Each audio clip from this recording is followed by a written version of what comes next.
जय गुरुदेव। तो भक्तजनों, चलिए आज एक नए भक्त की कथा सुनते हैं कि उसको नीम करोली बाबा जी से क्या मिला। वो भक्त जो था गया बाबा जी के आश्रम में हैं, तो बाबा जी के आश्रम में जाके सारे मंदिरों के उसने दर्शन किए अंदर, और बाद में जाके जो है बाबा जी के पटखाट के आगे बैठ गया आशीर्वाद लेने के लिए। बाबा जी के चरण छुए। अब भाई बाबा जी के चरण छुए, बाबा जी के आश्रम गए हो तो बिना प्रसाद खाए तो आओगे नहीं। तो जैसे ही वो उठा उसको प्रसाद की थाली दी गई। प्रसाद में था क्या जानते हैं?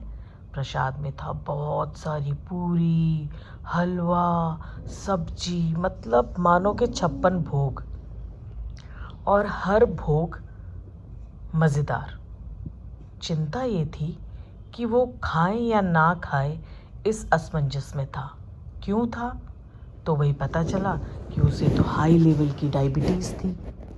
बेचारा बहुत ही सामान्य सा खाना खाता था अपनी बीमारी के कारण, क्योंकि इतनी सारी दवाइयाँ जो लेनी पड़ती थी उसको, और डॉक्टर ने बहुत स्ट्रिक्टली बोला हुआ था खाने में अपना पूरा कंट्रोल रखना। अब बेचारा हाथ में थाली और बार बार बाबा की तरफ देखे, और बाबा जी बस हंस के उसे हंसी हंसी में बस आंखों से जवाब दे। क्या करे क्या करे, खाएं या ना खाएं। इसी दुविधा में उसने सोचा कोई बात नहीं, बाबा जी का प्रसाद है ना, खा लेता हूँ। जो खाना शुरू किया तो उंगलियां चाटता रह गया। प्रसाद और ऊपर से इतना मीठा, वो भी बाबा जी को देखते हुए।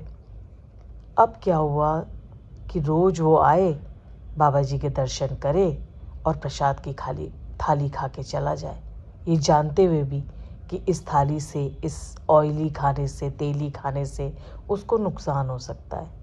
लेकिन उसने बिल्कुल अपनी चिंता छोड़ दी और खाता रहा खाता रहा खाता रहा। खैर, 1 महीने बाद डॉक्टर के साथ उसका अपॉइंटमेंट था। डरते डराते वो डॉक्टर के पास पहुंचा।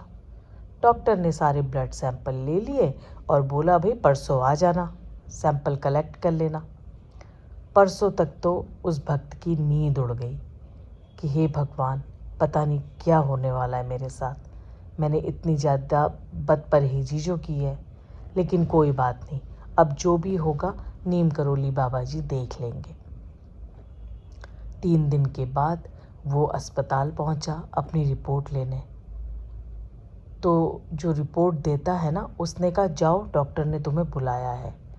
अब तो उस भक्त की हालत और ख़राब हो गई कि आज तो डॉक्टर मुझे छोड़ेगा नहीं।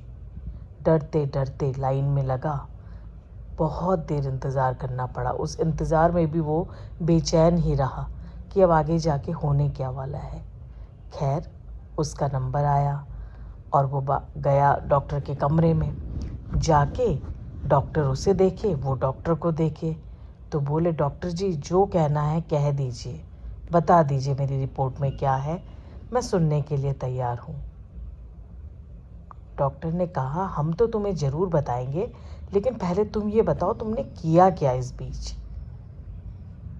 बेचारा भक्त क्या कहता, चुप रहा। कहने लगा बस डॉक्टर साहब बता दो जो भी आया है रिपोर्ट में। तो डॉक्टर ने कहा मैं बहुत हैरान हूँ, बहुत मुझे हैरानी हो रही है। ये सुन के भक्त और घबरा गया। कहने लगे नहीं नहीं डॉक्टर साहब, देर मत कीजिए, मेरी बेचैनी बढ़ रही है, बता दीजिए ना क्या हुआ है। डॉक्टर ने कहा मुझे ये बताओ, मेरी दवाइयों के सिवा तुमने कुछ और खाया क्या? जी डॉक्टर, खाया तो है। अच्छा खाया है, तो तुम जो भी खा रहे हो ना वो कमाल कर रहा है तुम्हारे शरीर में। तो भक्त बोला कमाल कर रहा है डॉक्टर साहब, आप क्या मुझे टॉन्ट मार रहे हैं? आप कहना क्या चाह रहे हैं? तो डॉक्टर ने बोला टॉन्ट क्यों मारूंगा मैं तुम्हें? अरे भाई, इतनी कम तुम्हारी शुगर तो आज तक नहीं हुई। तुमने क्या खाया जिससे तुम्हारी शुगर कंट्रोल तो छोड़ो नीचे को आने लगी है और तुम बिल्कुल नॉर्मल हो गए हो? भक्त की आंखों में जैसे गहरी चमक आ गई।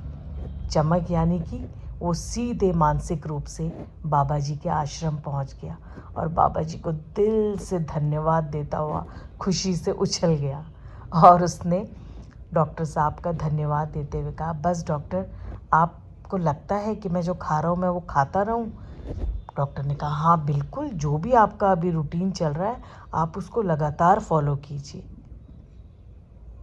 तो भक्त ने अपनी रिपोर्ट ली, डॉक्टर साहब से कहा जय श्री राम, और सीधा भाग के कहाँ पहुँच गया?